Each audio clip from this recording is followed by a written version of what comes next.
আলাইকুম।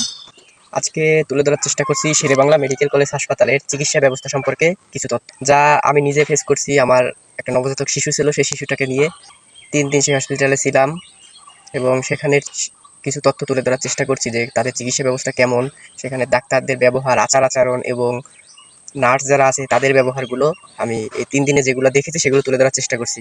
আশা করি সকলেই ভিডিওটা শেয়ার করে দিবেন এবং হসপিটালে কিছু সংশোধনের অবশ্যই দরকার, এই উদ্দেশ্যে আমি এই ভিডিওটা তৈরি করতেছি। হসপিটালটা যেমন নামকরা, সেখানে চিকিৎসা ব্যবস্থাটা ততটা নামকরা নয়। হয়তো আমরা সব কিছু বিবেচনা করে, আপনার খরচপাতি বা টাকা পয়সার দিক দিয়ে বিবেচনা করেই আমরা শেরেবাংলা হসপিটালটাকে আশার একটা প্রদীপ হিসেবে ব্যবহার করি আমরা যারা আছি নিম্ন শ্রেণীর মানুষ, যাদের টাকা পয়সার সমস্যা থাকে সবসময়, নিম্ন মধ্যবিত্ত যারা আছে সকলেই শেরেবাংলা হসপিটালটা ভাবে সিলেক্ট করে থাকে।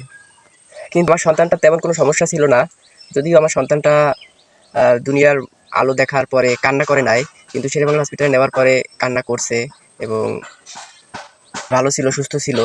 কিন্তু 2 দিন পরে রাত যখন 12টা নাগাদ আমার ছেলেটার শারীরিক অবস্থা অবনতি হতে থাকে, তখন আমরা ডাক্তারকে কল করলে, ডাক্তারকে যখন ডাকতে যাই, ডাক্তার মানে আসতে চান না।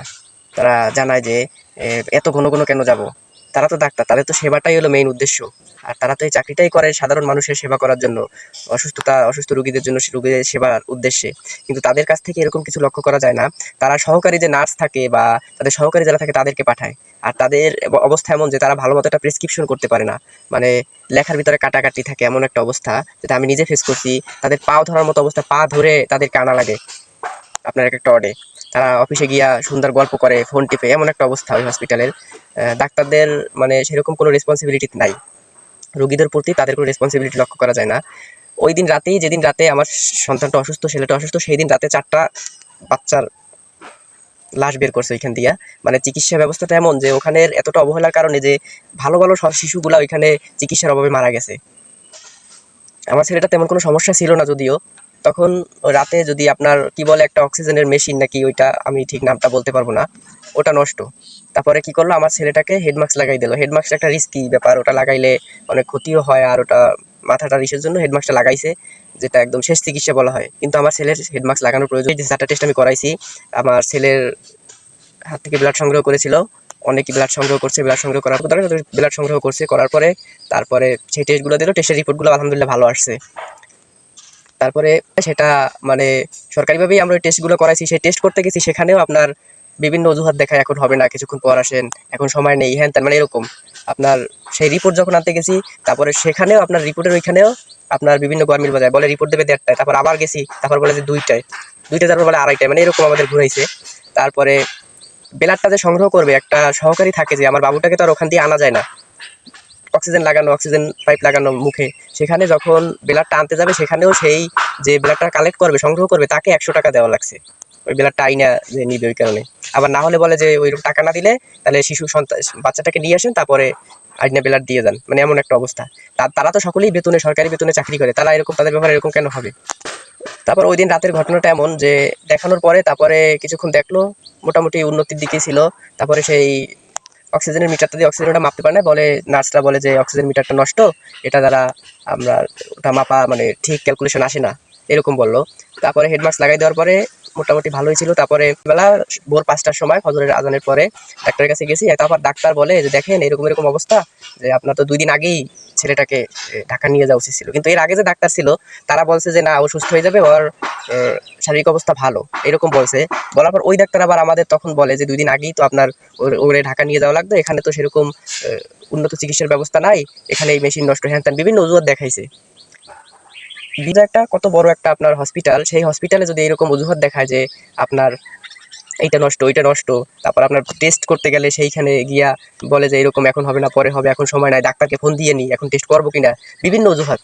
দেখেন ভাই, তারা তো আমাদের টাকায়, আমাদের সাধারণ জনগণের টাকায় সরকারিভাবে বেতনটা নেয় আমাদের সেবা বা সুবিধা দেওয়ার জন্য। কিন্তু আমরা যদি গিয়ে এরকম হেনস্থার শিকার হই, এরকম যদি আমরা চাপের মুখে থাকি, তাহলে আমাদের চিকিৎসা ব্যবস্থাটা কোথায় গিয়ে দাঁড়ায়? এটা আপনাদের উপরে বিবেচনা। এরকম অনেক আছে, অনেক গার্ডিয়ান আছে যে এরকম সুস্থ সুস্থ সন্তান, সুস্থ সুস্থ মানুষ নিয়ে গেছে, লাশ নিয়ে আসছে মরা, মানে তাদের চিকিৎসার অবহেলার কারণে, এরকম অনেক আছে। আজ আমি ভুক্তভোগীর কারণে, আমার নিজের কারণে আমি মোটামুটিভাবে কিছু কিছু অনুধাবন করতে পেরেছি দেখে আমি আজকে ভিডিওটার মাধ্যমে তুলে ধরার চেষ্টা করেছি। আর ডাক্তার প্লাস নার্স যারা থাকে তাদের মানে গাফিলতি এতটা যে বলে প্রকাশ করার মতো না। মানে তারা এমন একটা অবস্থা, তাদের দাওয়াত করে আনা লাগে। আর তাদের ওই হসপিটালটা মানে এমন হয়ে গেছে, টাকা ছাড়া কিছু চিনে না। তারপর আরেকটা ঘটনা আমার মনে পড়ছে, যখন আমার ছেলেটাকে ছাড়পত্র দেয়, ছাড়পত্র দেওয়ার পরে আমি যখন ওইখান দিয়ে নিয়ে যাবো, তারপর সিস্টাররা যে আপনার ছাড়পত্রটা দেওয়ার পরে একটা হসপিটাল থেকে আমি নিয়ে যাচ্ছি ছাড়পত্র নিয়ে, ওইখান দিয়ে আমাকে ফেরত দিছে, আমি ঢাকাতে নিয়ে যাব, তখন আপনার ক্যানোলা আর প্লাস যেগুলো আছে ওইগুলো একটু ঠিকঠাক করে দিয়েছে, তখন আবার সেই নার্স আবার আমার কাছে টাকা চায়, বলেন যে খুশি করেন। মানে আমি ছেলেটাকে নিয়ে যাচ্ছি, আমার অবস্থা খারাপ, আমার আর্থিক অবস্থাও তেমন ভালো ছিল না, 35-35 হাজার টাকার মতো খরচ হয়ে গেছে, কিন্তু আমার অতটা প্রিপারেশন ছিল না যে আমি এত টাকা মানে খরচ করব। আমি বিভিন্নভাবে অনেক কষ্টে টাকাগুলো ম্যানেজ করছি, ভাই বন্ধুর কাছ থেকে এদিক ওদিক দিয়ে চাইয়া অনেকভাবে আমি ম্যানেজ করছি।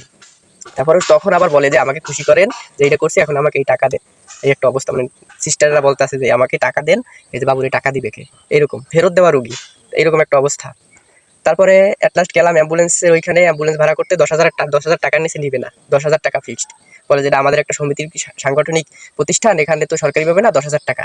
একটা মেডিকেল কলেজ হসপিটালে আপনার সাংগঠনিকভাবে সমিতিতে চলে অ্যাম্বুলেন্স, সেখান থেকে 10,000 টাকা দিয়ে আমাকে দিতে হবে। মানে গরিবের পেটে লাথি যাকে বলে, পেটে যে লাথি মারলে দিয়া সেই সিস্টার আবার বলে দিয়েছে যে অক্সিজেন 3টা দেওয়া লাগবে, কিন্তু ওই সেই অ্যাম্বুলেন্সে অক্সিজেন লাগাইছে 2টা। এই হলো তাদের অবস্থা। আমি টাকা কিন্তু কম, 1 টাকাও কম নেয় নাই। তা আমার সন্তানটা যখন মারা যায়, পদ্মা সেতুর এপার বসে নিজের হাতেই আমার সন্তানটাকে আমি হারাই। আমার নাক থেকে ব্লাড বের হয়েছে, মুখ থেকে ব্লাড বের হয়ে আমি মনে করি যে এই শেরেবাংলা হসপিটালের গাফিলতির কারণ। তারা যদি এমন গাফিলতি না করতো, আমার ছেলেটাকে যদি চিকিৎসা ব্যবস্থা তেমন দিতেই না পারে, সেই জন্য আমাকে আগে ফেরত দিত, বা আগে বলতো যে ঢাকা নিয়ে যান, আমাকে বলে নাই। কিন্তু নেক্সট লাস্ট যে ডাক্তার আসছে সে বলে একে আরো 2 দিন আগে নিয়ে যাওয়ার কথা ছিল, কিন্তু আমাদের সেরকম কোনো ইনফরমেশন দেয় না। তারা সেই ডাক্তার আবার বলছে এখানেই সুস্থ হবে। আবার এমন মনে করেন যে অজুহাত দেখাইছে যে অক্সিজেন মাস্ক নষ্ট, অক্সিজেন মিটার নষ্ট, এরকম বলছে। তাহলে ভাই আপনারাই বিবেচনা করেন যে এই হসপিটালের ব্যবস্থাটা কেমন, অবস্থা কেমন, আর চিকিৎসা ব্যবস্থাটাও কেমন। দয়া করি, আশা করি আপনারা দয়া করে এই ভিডিওটা সকলের কাছে শেয়ার করবেন। আমি অতটা বুঝাই বলতে পারি নাই, আমার মানসিক এবং শারীরিক অবস্থাও তেমন ভালো না। আশা করি এই ভিডিওটা, আমি মনে করেছি যে এই ভিডিওটা সকলের উদ্দেশ্যে, সকলের প্রয়োজনে আসবে।